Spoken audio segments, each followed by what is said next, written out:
Hey guys, in today's video, we're gonna go over flat picking and how it's not just for bluegrass. So let's dive into that right now.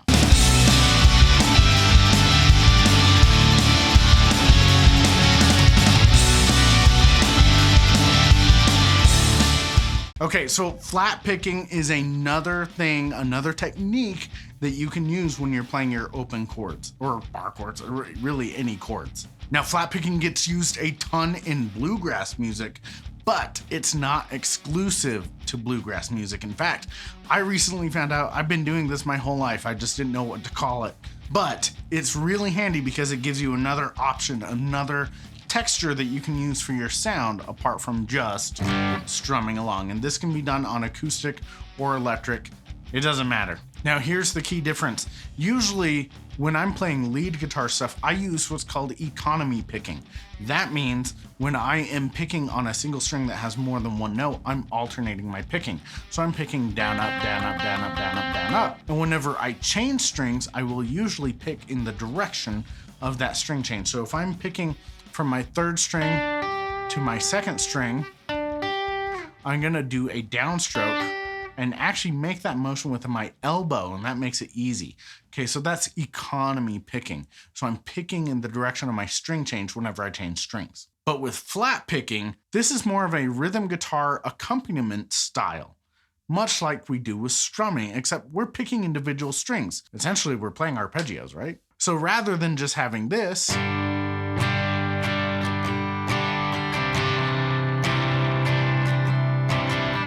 what we would do is we would pick through some strings.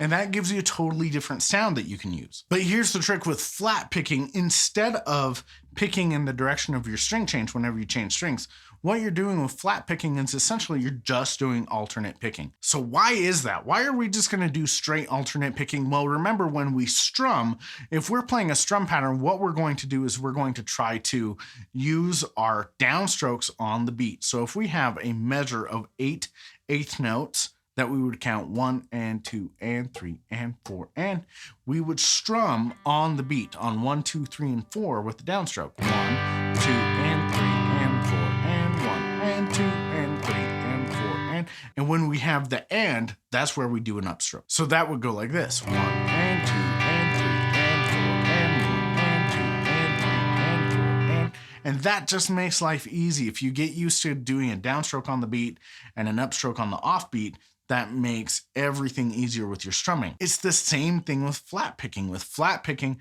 we're going to be playing eighth notes pretty much, and we're going to do a downstroke on the beat and an upstroke on the offbeat. And the purpose for that is to help you keep time. That makes it a whole lot easier to keep time if you can get downstrokes on the beat, upstrokes on the offbeat. So rather than having a strum pattern like this, we could do it with flat picking like this.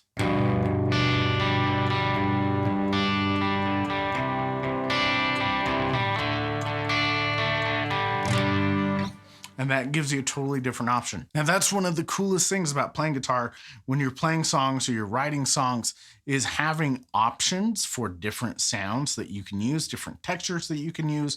That gives you lots of cool sounding stuff that you can do so that you're not just doing the same thing over and over and over. And so if you're already working on strum patterns, you should also be working on flat picking with your chords. Do you have to do strict alternate picking? No, you don't have to. I mean, I think that's kind of the standard when it comes to like official traditional bluegrass flat picking, is to do alternate picking. But sometimes I break that. For example, I could take this picking pattern, which I'm just playing down straight through. So I'm just picking my sixth string. This is a G chord. I like the G. We call it the add 5, even though there's not technically an add 5. But I've got my ring finger on the 3rd fret of my 2nd string. And I like to play this. So I'm just picking my 6th, my 4th, my 3rd, and my 2nd string. To do that with alternate picking,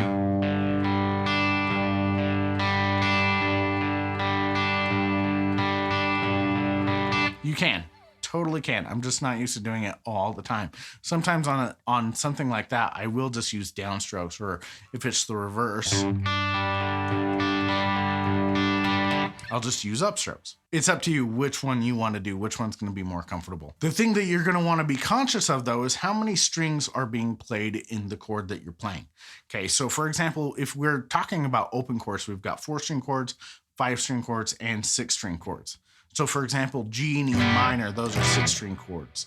Your C and your A chords, those are 5-string chords, and your D chord and your traditional 4-string F are 4-string chords, right? Just like when you're working with Travis picking, you can use set patterns for those type of chords. For example, with a 6-string chord, typically you're going to hit your lowest string, your 6th string, first on beat number 1. So I could make a little pattern just like this, where I make an E minor chord like this, and I hit my 6th string, and then I jump to my 2nd string, and then I play my 4th string, and then my 3rd string. And that creates a little pattern I can repeat.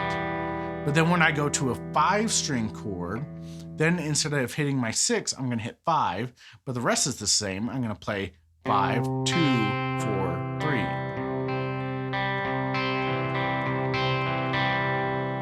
And so by remembering what kind of chord I'm playing, if it's 5 strings or 6 strings or 4 strings, is going to determine what strings I'm picking in that chord. With a 4-string chord, what I'm going to do is I'm going to pick the 4th string, then the 1st string, and then the 3rd string, and then the 2nd string.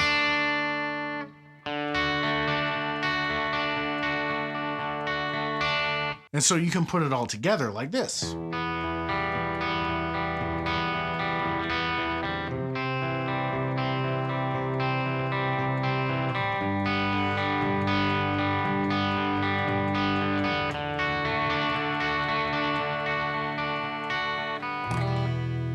That sounds good, doesn't it? I mean, that's one of the cool things about this, is this gives you a whole new playground to mess around with and try out these sounds. And you can switch from strumming. For example, you could be strumming in the chorus of the song, and then for the verse, go to some flat picking. Now, here's the thing. What I just played, those little 4-note patterns that I repeated and repeated, are the same thing that you use for your beginning Travis picking stuff. So I could just go...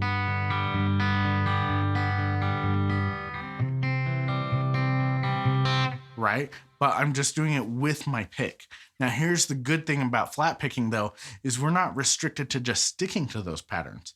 You get to choose what strings you hit, what pattern you create, and how it sounds. Because here's the cool thing. As you're doing this flat picking stuff and you're using chords, what strings you hit will sort of help create a kind of melody. And you are in charge of that melody.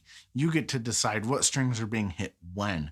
And so I recommend that you don't just stick to patterns, that you try out some different things. So what I've got for you to help you do that is I did put together just a quick tab of like 5 different examples using just some simple chord progressions that have different flat picking patterns. Now, here's the cool thing. Some of these are based on strum patterns, and you'll notice that. Some of them are based on Travis picking patterns. But the idea is this is like 5 different patterns that you can get used to and start experimenting with, and then throwing them into your own songs or changing up songs that you know by using these picking patterns. So if you would like to get that tab, all you have to do is go to simpleguitar.com/flatpicking, and it's right there for free. All you have to do is click the button and download it. But I also have another gift for you on that same page. It's called the Top 10 Things to Learn on Guitar First, and it's 10 things that I teach people all the time to get them more musical results a lot faster on the guitar. So that is right there too. All you have to do is put in your email, and then it'll send it straight to you. Now, if you want to get some really good experience with this flat picking stuff, what I recommend you go do is go check out my lesson on how to play Good Riddance by Green Day.